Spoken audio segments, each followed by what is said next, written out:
Hey everybody, GT Epic here. Today we'll be reviewing and testing the Burliner, which is a Kilo 141 blueprint. So what we're going to do is we're going to just completely take off every single attachment except for maybe the 50 round ammo because I really like it. We're going to get a decent secondary weapon. I'm going to try going for sniping, and then we're going to add some perks. And no heart rate monitor. We're gonna do a stun grenade because I can never find anyone with those. So here we are. We're gonna be spawning in. The goal of this is to figure out how comfortable it really is shooting it without any attachments besides the extra bullets.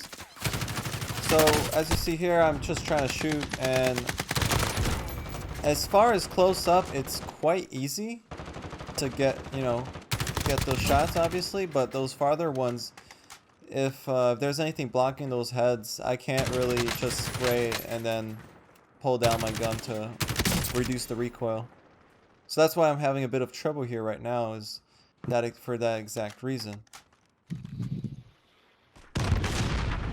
So this weapon, I'm gonna say it's quite quick. It has a little bit of recoil.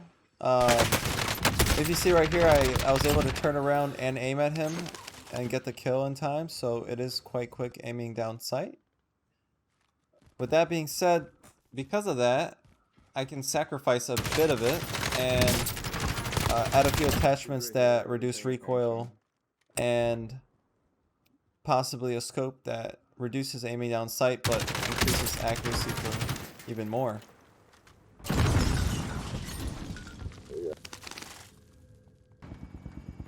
So here's a good example where I'm not comfortable using this weapon, so I decided to switch to my sniper.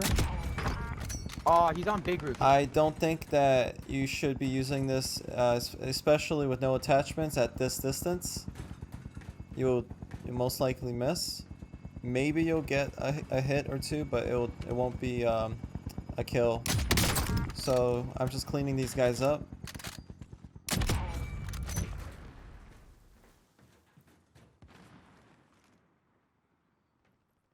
One of the things that I still have to get used to is the fact that the weapon has a circle around the iron sight.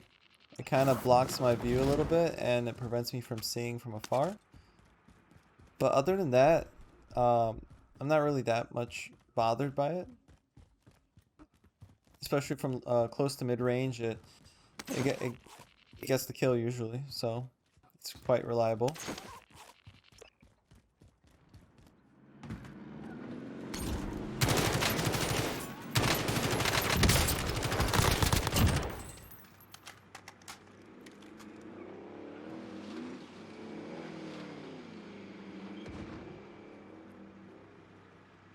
So yeah, spots like these are really dangerous for people, not me, because if you can see, I'm not really aiming at the head. I'm just aiming for the center of mass and then pulling my aim down to get a better aim at people. So there's a lot of potential for improving this. So this is a good example right here, another one where I just can't hit the guy unless I take little burst rounds. And in this case I do, but not really that efficient, especially if he has teammates that could be backing him up.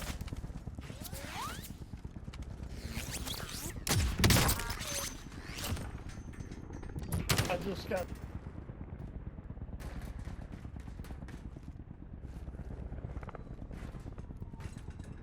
So I don't really want to risk it for that guy.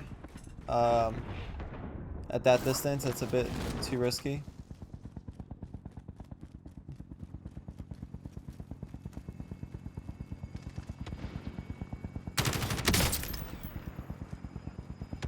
But yeah, the stun grenade came in use quite a bit, so I enjoyed that. So here you'll see me die, and if there's something blocking the head, I just can't hit it, not without any attachments. But now let's add some attachments.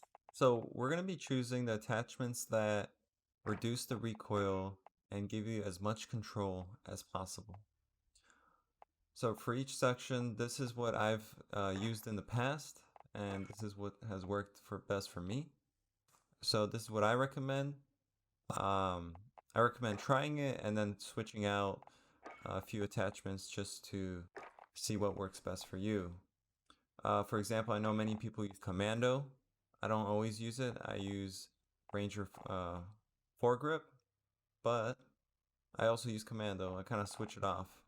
So it's kind of really hard for me to tell the difference, but I'll try to make a video where I go in more in depth about the recoil from these different handles and attachments. So let's get spawned in, and off the bat you'll see that the recoil is almost non-existent, especially from close to almost far distances. So even right here, this is the first sign that I was able to hit this guy and kill him without a problem.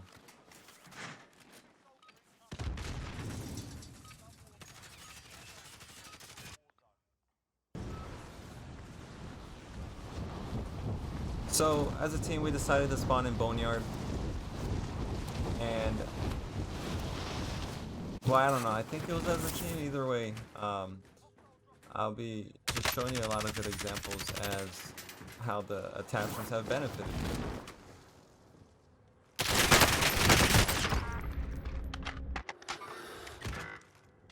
So right there, I can do like a 3-4 round burst and be able to hit a headshot, no problem. I think I was even shooting through the metal. You notice that throughout these fights that you'll be seeing me in, I'll be winning most of them just because that most of my bullets actually hit the body of my enemy. Oh my god, oh, he's right there this whole time.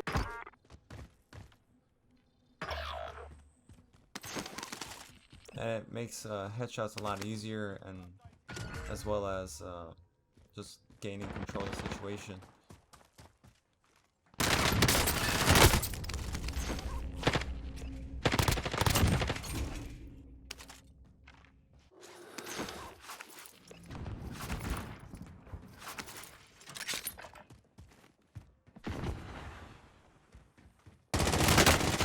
Alright, so right here, it was either my control or the weapon had more control as itself. Is because he started shooting first, but I ended up winning. Even though I wasn't hitting him in the head, I was just shooting at his center of mass.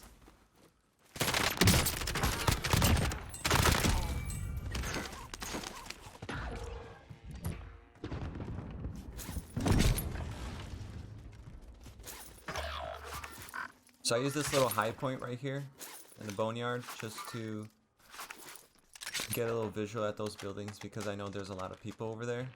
And this slight high ground helps me know where everyone is and where everyone is coming from.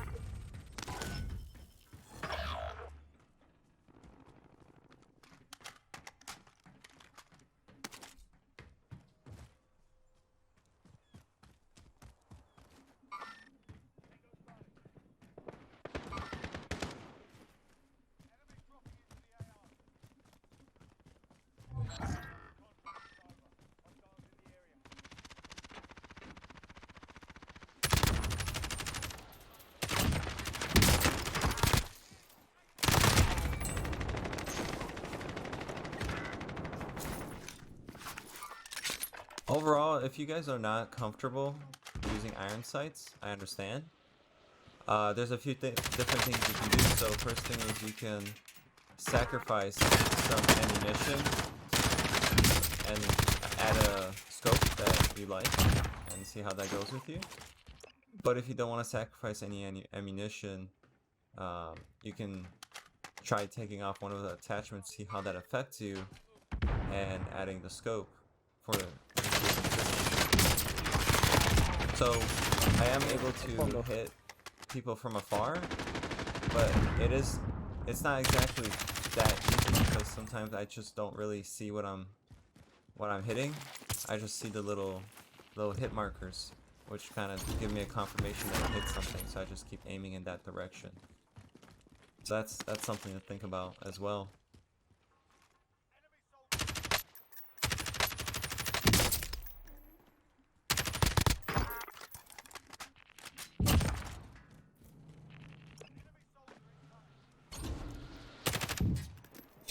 Okay, so that was an embarrassing C4 throw.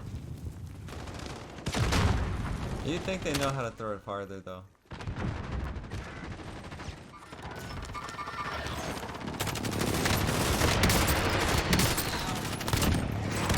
I got pretty lucky. My team was backing me up. Also, some guy actually helped me with the RPG, so I don't really trust them. But it's moments like this where you need the extra ammunition. It'll keep you alive and on top of the situation usually.